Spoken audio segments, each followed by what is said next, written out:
আপনি কি কখনো ভেবে দেখেছেন কিভাবে ব্যাকগ্রাউন্ডে থাকা শব্দ আপনার পড়াকে প্রভাবিত করে?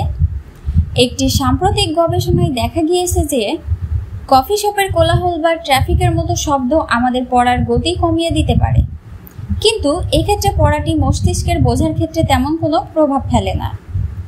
বিভিন্ন ধরনের ব্যাকগ্রাউন্ড শব্দ এবং পরিবেশের উপর নির্ভর করে এর প্রভাব ইতিবাচক বা নেতিবাচক হতে পারে।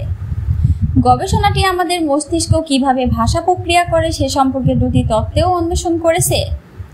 একটি তত্ত্ব বলে যে আমাদের মস্তিষ্ক পৃথক শব্দের অর্থের উপর বেশি ফোকাস করে এবং বাক্য বোঝার জন্য প্রসঙ্গ ব্যবহার করে। অন্য তত্ত্বটির মতে আমাদের মস্তিষ্ক প্রতিটি বিষয়ে বিস্তারিত খুব বেশি মনোযোগ না দিয়ে শুধুমাত্র সামগ্রিক ধারণাটি বোঝার জন্য সবচেয়ে গুরুত্বপূর্ণ শব্দগুলোতে মনোযোগ দেয়। গবেষকরা বিভিন্ন ধরনের শব্দ নিয়ে পরীক্ষা নিরীক্ষা করেছিল এবং পাঠকরা কিভাবে পড়ে তা দেখার জন্য আই ট্র্যাকিং ডিভাইস ব্যবহার করেছিল। ফলাফলে দেখা যায় ব্যাকগ্রাউন্ডে যখন কোলাহলপূর্ণ ছিল, পাঠকরা বাক্যগুলোর নির্দিষ্ট অংশগুলোতে বেশি সময় ব্যয় করেছিল, তবে সেগুলো ভালোভাবে বুঝতে সমস্যা হয়নি। কোলাহলপূর্ণ পরিবেশে পাঠকরা বোধগম্যতা বজায় রেখে পড়ার গতি বাড়িয়ে দেয় যেন পড়াটি দ্রুত শেষ করা যায় এবং সামগ্রিক ধারণাটি বোঝা যায়। সুসংগত এবং প্রাকৃতিক শব্দ।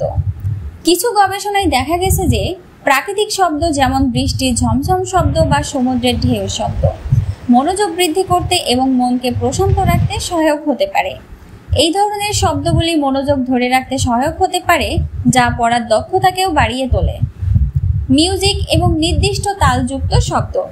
হালকা মিউজিক, বিশেষ করে ইনস্ট্রুমেন্টাল মিউজিক বা ব্যাকগ্রাউন্ডে থাকা লো-ফাই বিট কিছু মানুষের পড়ার দক্ষতা এবং মনোযোগ বৃদ্ধি করতে পারে, তবে এই প্রভাব ব্যক্তির পছন্দ এবং অভ্যাসের উপর নির্ভর করে পরিবর্তিত হতে পারে। অপ্রাসঙ্গিক এবং বিশৃঙ্খল শব্দ। কথোপকথন ও উচ্চ শব্দ। উচ্চ শব্দ বা কথা বলা শব্দ, বিশেষ করে যদি তা অপ্রাসঙ্গিক হয়, মনোযোগ ভঙ্গ করতে এবং পড়ার দক্ষতা কমিয়ে দিতে পারে। এই ধরনের শব্দগুলি কগনিটিভ লোড বাড়িয়ে তোলে, যার ফলে মনোযোগের ঘাটতি দেখা দিতে পারে এবং পড়া কঠিন হয়ে ওঠে। শহরের শব্দ। গাড়ির হর্ন, নির্মাণ কাজের শব্দ বা অন্যান্য শহুরে পরিবেশের শব্দগুলি সাধারণত মনোযোগ বিঘ্নিত করে এবং পড়ার সময় মনোযোগ ধরে রাখা কঠিন করে তোলে। ব্যক্তিগত পছন্দ এবং অভ্যাস। পছন্দ অনুযায়ী পরিবেশ। কিছু লোক সম্পূর্ণ নীরব পরিবেশে ভালো পড়তে পারেন, আবার অন্যরা কিছুটা ব্যাকগ্রাউন্ড শব্দই পড়তে পারেন, কারণ ব্যক্তিগত পছন্দ এবং অভ্যাসের উপর নির্ভর করে শব্দের প্রভাব পরিবর্তিত হতে পারে। গবেষণার উদাহরণ। গবেষণা 1। একটি গবেষণায় দেখা গেছে যে ব্যাকগ্রাউন্ডে থাকা সাদা শব্দ শিশুদের পড়ার দক্ষতা বৃদ্ধি হতে পারে, কারণ এটি মনোযোগ ধরে রাখতে সহায়ক হয়। গবেষণা 2। আরেকটি গবেষণায় প্রমাণিত হয়েছে যে লো-ফাই মিউজিক কিছু শিক্ষার্থীর জন্য পড়ার সময় মনোযোগ এবং একাগ্রতা বৃদ্ধি করতে সহায়ক হতে পারে।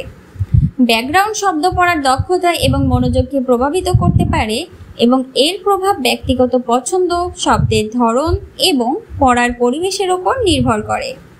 পরিবর্তিতও হতে পারে কিছু সময়। নীরব বা সুনির্দিষ্ট ধরনের মৃদু শব্দ অনেকের জন্য সহায়ক হতে পারে, তবে উচ্চ এবং বিশৃঙ্খল শব্দ সাধারণত মনোযোগ বিঘ্নিত করে। নিজস্ব পড়ার অভ্যাস এবং পছন্দ অনুযায়ী পরিবেশ নির্বাচন করা সর্বোত্তম ফলাফল দিতে পারে। Report news protocol.